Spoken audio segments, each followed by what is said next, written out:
অবাধ্য হারামজাদা, দেখ কদ্দুসের মেয়ে ল্যাম্বরগিনি, আর তুই গরিবের বোঝা।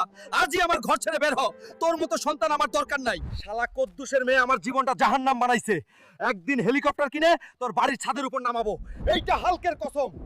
ইঞ্জিনিয়ার সাহেব, একটা কাজ দেন, ও পেটে ভাত নাই। এই রে সবুজ দানব, তোকে দেখে কাজ দিতে আসছি নাকি সার্কাস খুলছি? ভাগ এখান থেকে। এখন কি করব, কাজও পেলাম না। মনে হয় আমার জীবনটা শুধু মার খাওয়ার জন্যই। আয়রন রাজাকে হারালে 50 কোটি, এটা কি সত্যি? শোন গ্রামবাসী, কেউ আছে নাকি যে আয়রন রাজাকে হারিয়ে 50 কোটি জিততে পারবে? না থাকলে পরিষ্কার বল, তোরা সবাই নামর্দ। আমি লড়বো আয়রন রাজাকে, কিন্তু কেউ স্কিপ করিস না। লাইক দে, তারপর দেখ কিভাবে এই হাতেই রিং কাঁপিয়ে বদলানি। শেষ পর্যন্ত না দেখলে বুঝবি না।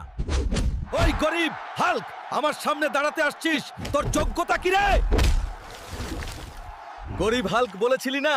এই নে, গরিবের ঘুষিতে আজই তোকে রিং এর বাইরে পাঠালাম। দেখ গ্রামবাসী, গরিব হাল্ক জিতে নিল পুরো 50 কোটি। কদ্দুসের মেয়ে দেখ, এখন আমার পালা। কি রে ভিখারি, এই বিল্ডিংটা তোর বাপের নাকি? আজ থেকে সব আমার এখান থেকে সরে যা। আর বন্ধুরা, কি রকম দিলাম? যদি তোমাদের হালকা ভাইয়ের অপমানের বদলা ভালো লাগে তাহলে চ্যানেলটা সাবস্ক্রাইব করে দিও।